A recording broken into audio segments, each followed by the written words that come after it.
So welcome back to our channel. Time ಬಂದುಬಿಟ್ಟು ಇವತ್ತು 7:20 ಆಗಿದೆ. ಬೆಳಗ್ಗೆ 5:30ಗೆಲ್ಲ ಎದ್ದಿದ್ದೆ. ಇವರಿಗೆ ವೀಕ್ಲಿ ಆಫ್ ಇರೋದ್ರಿಂದ ವಿಹಾನಿಗೆ ಸ್ನಾನ ಮಾಡಿಸ್ತಾ ಇದ್ದಾರೆ. ಸೊ ನಾನು ಬಂದ್ಬಿಟ್ಟು ತಿಂಡಿ ಮಾಡಿದೆ. ಬಿಸಿ ಬಿಸಿ ಪಡ್ಡು ಆ್ಯಂಡ್ ಚಟ್ನಿ. ಇದನ್ನು ಬಾಕ್ಸಿಗೆ ಕಟ್ಟಬೇಕು. ಬಾಕ್ಸಿಗೆ ಕಟ್ಬಿಟ್ಟು ನಾವು ರೆಡಿಯಾಗಿ ಹೋಗ್ತೀವಿ. ಅವ್ರು ಮೋಸ್ಟ್ಲಿ ಇವತ್ತು ಬೆಳ್ಕೊಂಡೋಕೆ ಹೋಗಬಹುದು. ಯಾರಲ್ಲಿ ಕಳ್ಳರು, ಯಾರಲ್ಲಿ ಕಳ್ಳರು ಚೀರ್ತಾ ಇದ್ದಾನೆ ನೋಡ್ರಿ. ಸ್ನಾನ ಮಾಡ್ಸಾಕತ್ತೈತೆ ಅವರಪ್ಪ ವಿಹಾನಿಗೆ. ಬಾಕ್ಲು ಚಿಲ್ಕ ಹಾಕ್ಕೊಂಡು ರೆಡಿ ಆದಮೇಲೆ ಅವನಿಗೆ ತೋರಿಸ್ತೀನಿ. ಹರಿ ರೆಡಿ ಆಗ್ತಾ ಇದ್ದಾನೆ ಗುಂಡ. ನೆನ್ನೆ ಒದಿಸ್ಕೊಂಡು ಮಕ್ಕಂದು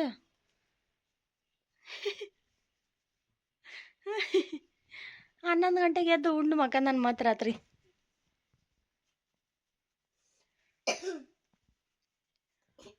ಅವ್ನಿಗೆ ಪ್ಯಾಂಟೇ ಬೇಕು ನೋಡ್ರಿ. ಸ್ಕೂಲಲ್ಲಿ ಪ್ಯಾಂಟ್ ಇರೋದ್ರಿಂದ ಕಲರ್ ಡ್ರೆಸ್ ಇದ್ದಾಗಲೂ ಪ್ಯಾಂಟೇ ಬೇಕು. ಯಾಕೋ ಕೆಮ್ಮಾಗ್ಬಿಟ್ಟೈತಪ್ಪ ಅವನಿಗೆ. ಇವತ್ತು ನೂರೇಜ್ ಗುಂಡ ಮೀಟ್ ಆಗಕ್ಕೆ ಹೋಗತ್ತೆ ಪಾಪ. ತಲೆಗೆ ಸ್ನಾನ ಮಾಡಿಸಿದ್ರ ಮತ್ತು ಹಸಿ ಹಸಿ ಐತೆ. ಒಂದು ಸ್ವಲ್ಪ ಹೊರಸ್ರಿ ಟವಲ್ ತಗೊಂಡು ಹಿಡೀರಿ. ಅದು ಎಣ್ಣೆನಾ? ಅದು ಎಣ್ಣೆ ಮರಿಯ ಶೂಗಿ ಹಾಕೊಂಡು ಮಸ್ತ್ ರೆಡಿ ಹಾಕಾನ. ಬುಧವಾರ ಅವ್ರ ಅಪ್ಪಂಗೆ ಕಲರ್ ಡ್ರೆಸ್ ಇರೋದಕ್ಕೂ ಪಾಡಾಗೈತಿ. ಇವನಿಗೆ ಕಲರ್ ಡ್ರೆಸ್ ಅಂತೀನಿ, ಇವನಿಗೆ ಕಲರ್ ಡ್ರೆಸ್ ಇರೋದಕ್ಕೂ ಬುಧವಾರ ಅವ್ರ ಪಪ್ಪಂಗೆ ರಜಾ ಇರೋದಕ್ಕೂ ಮಸ್ತ್ ಮಜಾ ನೋಡಿ. ಹಾಯ್ ಗೈಸ್, ನಮ್ಮ ಫಿಶ್ ನೋಡಿ ಹೆಂಗೆ ಪಳ ಪಳ ಹೊಳಿತಿದ್ದಾವೆ. ಊಟ ಹಾಕಿದ್ದೀನಿ. ನಾನು ಊಟ ಮಾಡಿದೆ.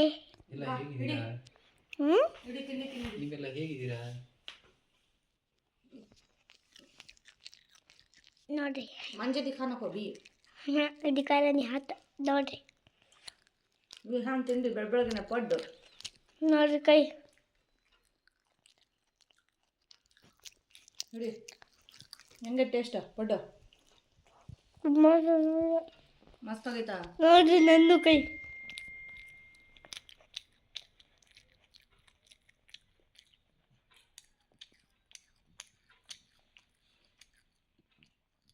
ನೆನ್ನೆ ಫಿಶಿಗೆ ಸ್ನಾನ ಮಾಡಿಸಿದ್ದಕ್ಕೆ ಪಳಪಳ ಹೊಳಿತಿದ್ದವು.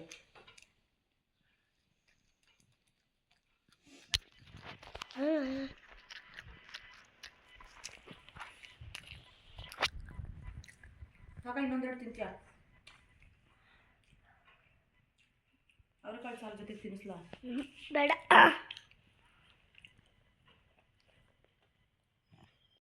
ಜಸ್ಟ್ ಈಗ ಬಂದ್ವಿ ಸ್ಕೂಲಿಂದ. ಬಂದ ತಕ್ಷಣ ಇವನು ನೋಡಿ ಕಂಪ್ಯೂಟರ್ ಹಾಕೋಕ್ಕೆ ಕಂಪ್ಯೂಟರ್ ಆನ್ ಮಾಡ್ತಾ ಇದ್ದಾನೆ. ಸೊ ನಾಳೆ ಹ್ಯಾಪಿ ನ್ಯೂ ಇಯರ್ ಇರೋದ್ರಿಂದ ವಿಹಾನಿಗೆ ಕಲರ್ ಡ್ರೆಸ್ ಸ್ಕೂಲಲ್ಲಿ ನೋಡಿ ಕಾರ್ಡ್ಬೋರ್ಡ್ ಮೇಲೆ ಏನೇನೇನೇನೋ ಗಲೀಜಿರುತ್ತೆ, ಅದನ್ನ ಇಟ್ಕೊಂಡು ತಿಂತಾನೆ. ಮತ್ತು ನಿನ್ನೆ ಅವ್ರ ಪಪ್ಪ ತಂದಿದ್ರಲ್ಲ ಜಿಲೇಬಿ. ಸೊ ಈಗ ಮತ್ತೆ ತಿಂತಾ ಇದ್ದೀವಿ. ಅವ್ರ ಪಪ್ಪ ಹೊರಗೆ ಹೋಗಿದ್ದಾರೆ, ಆಚೆ ಹೋಗಿದ್ದಾರೆ, ಮತ್ತೆ ಬರ್ತಾರೆ. ಜಿಲೇಬಿ ಕೊಡಪ್ಪ ಇಲ್ಲಿ. ಎಷ್ಟು ತೊಗೊಂಡೆ? ಇದರಲ್ಲಿ ಇಟ್ಕೊಂಡು ತಿನ್ಬಾ, ಏನಾಗಲ್ಲ. ಇಟ್ಕೊ ಸ್ವಲ್ಪ ಅದರಲ್ಲೇ ಟೇಸ್ಟ್ ತರಿಸಿ. ಇವನ್ ಫೇವ್ರೇಟ್ ನೋಡಿ ಜಿಲೇಬಿ. ಗುಣ್ಣನ ಫೇವ್ರೇಟ್. ಇದು ಈಗ ತಿನ್ನೋದು, ಆಮೇಲೆ ಇದು ತಿನ್ನೋದು. ಒಟ್ಟು ಒಮ್ಮಾರಿ 3 ತಿನ್ನೋನು ಈಗ. ಅದು ಲೇಟ್ ತಿನ್ನೋದು, ಈಗ ಅಲ್ಲ ಲೇಟು. ಇದು ವಿಡಿಯೋ ಆದ್ಮೇಲೆ ತಿಂತಾನೆ. ಆಮೇಲೆ ಒಂದು ಸಮಾಚಾರ.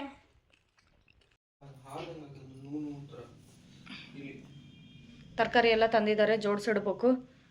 ಅಕ್ಕಿ ಖಾಲಿಯಾಗಿತ್ತು, ಹಂಗಾಗಿ 2 kg ಅಕ್ಕಿ ತಂದಿದ್ದಾರೆ.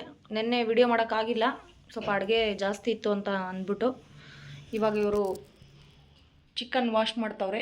ಹೇಳ್ರಿ ಮತ್ತೇನು ಸಮಾಚಾರ? ಹೊಸ ನ್ಯೂ ಇಯರಿಗೆ ನಮ್ಮ ವ್ಯೂವರ್ಸಿಗೆ ಏನಾದರೂ ಹೇಳ್ರಿ.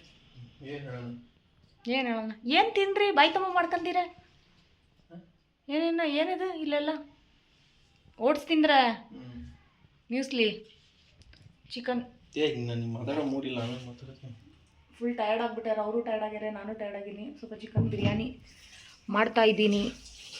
ಮಟನ್ ಸಾರು ಐತಿ. ಸೊ ಎಲ್ಲ ಕ್ಲೀನ್ ಮಾಡಿ ಅಡುಗೆ ಮಾಡಿ ಮತ್ತೆ ಬ್ಲಾಗ್ ಕಂಟಿನ್ಯೂ ಮಾಡ್ತೀನಿ. ವಿಹಾನ್ ಶಿವಮೊಗ್ಗಕ್ಕೆ ಹೋಗಿದ್ದಾನೆ. ಅವ್ರು ಚಿಕ್ಕಿ ಬಂದು ಕರ್ಕೊಂಡೋದ್ರು.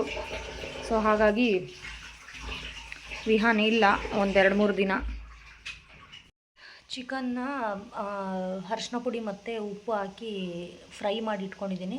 ಇಲ್ಲಿ ಅಕ್ಕಿ 1.5 kg ಅಕ್ಕಿ, ತರಕಾರಿ ಎಲ್ಲ ಜೋಡಿಸಿಟ್ಕೋಬೇಕು. ಇಷ್ಟು ತಂದಿದ್ದೀನಿ. ಈಗ ಅರ್ಜೆಂಟ್ ಫಸ್ಟು ಬಿರಿಯಾನಿ ಮಾಡಬೇಕು ಅಂಥೇಳಿ ಸೊ ಬಿಟ್ಟು ಒಗ್ಗರಣೆಗೆ ಇಲ್ಲಿ ನೀರುಳ್ಳಿ ಫ್ರೈ ಆಗ್ತಾಯಿದೆ. ಚೆನ್ನಾಗಿ ರೋಸ್ಟ್ ಆದಮೇಲೆ ಶುಂಠಿ ಬೆಳ್ಳುಳ್ಳಿ ಪೇಸ್ಟ್ ಹಾಕಬೇಕು. ಅದ್ರ ಜೊತೆಗೇ ಇಲ್ಲಿ ನಾನು ನೀರನ್ನು ಕುದಿಯೋಕೆ ಇಟ್ಟಿದ್ದೀನಿ. ಯಾಕಂತಂದರೆ ನಮ್ಮ ಮನೇಲಿರೋದಿದ್ದೆ ಛೋಟಾ ಗ್ಯಾಸ್. ಸೊ 1.5 kg ಚಿಕನ್ ಮಾಡೋಕ್ಕೆ ಟೈಮ್ ಜಾಸ್ತಿ ಹೊತ್ತು ತೊಗೊಳತ್ತೆ ಅಂತ 2 ಗ್ಯಾಸ್ ಮೇಲೆ ಈ ಕಡೆ ಫ್ರೈಗೆ ಇಟ್ಟಿದ್ದೀನಿ, ಈ ಕಡೆ ನೀರು ಕುದಿಯೋಕೆ ಇಟ್ಟಿದ್ದೀನಿ. ಆಮೇಲೆ ಶುಂಠಿ ಬೆಳ್ಳುಳ್ಳಿ ಪೇಸ್ಟ್ ಆಲ್ರೆಡಿ ರೆಡಿ ಇದೆ. ಸೊ ಇದು ಸ್ವಲ್ಪ ಜಾಸ್ತಿನೇ ಹಾಕಿ ಬಿರಿಯಾನಿ ಮಾಡಬೇಕು ಇವತ್ತು. ನೆನ್ನೆ ಆ್ಯಕ್ಚುಲಿ ಮಟನ್ ಸಾರು ಮಾಡಿದ್ದೆ, ಏನು happy new year special. So video ಮಾಡೋಕ್ಕಾಗಲಿಲ್ಲ. ಇಷ್ಟು ಮಟನ್ ಸಾರು ಉಳಿದಿದೆ ನೋಡಿರಿ. ಕುರಿ ಮಟನ್ ತೊಗೊಂಡಿದ್ವಿ ನೆನ್ನೆ. ಸೊ ವಿಡಿಯೋ ಎಲ್ಲ ಮಾಡಿ ಸಖತ್ತಾಗಿ ಎಂಜಾಯ್ ಮಾಡಿದ್ವಿ. ವಿಡಿಯೋ ಮಾಡೋಕ್ಕಾಗಲಿಲ್ಲ, ಬಟ್ ಎಂಜಾಯ್ ಮಾಡಿದ್ವಿ. ಮೆಂತ್ಯ ಸೊಪ್ಪು, ಕೊತ್ತಂಬರಿ ಸೊಪ್ಪು, ಪುದೀನ ಸೊಪ್ಪು, ಇದು ಟೊಮ್ಯಾಟೊ, ಇದೆಲ್ಲ ಫ್ರೈಗೆ ಹಾಕಬೇಕು ಒಗ್ಗರಣೆಗೆ. ಸೊ ಫೈನಲಿ ಬಿರಿಯಾನಿ ಆದಮೇಲೆ ಎಲ್ಲ ಜೋಡಿಸಿಟ್ಕೊತೀನಿ ತರಕಾರಿನ ನಾನು. ಮಸಾಲೆ ಎಲ್ಲ ಹಾಕಿ ಅಕ್ಕಿನೂ ಹಾಕಿ ಕುದಿಯೋಕೆ ಇಟ್ಟಿದ್ದೀನಿ. ಒಂದು ಒಳ್ಳೆ ಕೊತ್ತ ಕುದಿಬೇಕು. ಕುದ್ದಾದ ಮೇಲೆ ಒಂದು ಹೆಚ್ಚು ಕಮ್ಮಿ ಒಂದು ಸ್ವಲ್ಪ ಹೊತ್ತು ಇಮ್ರಿಗೆ ಬಿಡಬೇಕು. ಇಮ್ರೆಸರಿಗೆ ಸ್ವಲ್ಪ ತಳ ಹಿಡಿಲಿಲ್ದಂಗೆ ಗುರಾಡ್ತಿರ್ತೀನಿ. ಮಸ್ತ್ ಫ್ಲೇವರ್ ಬಂದಿದೆ ಬಿರಿಯಾನಿ.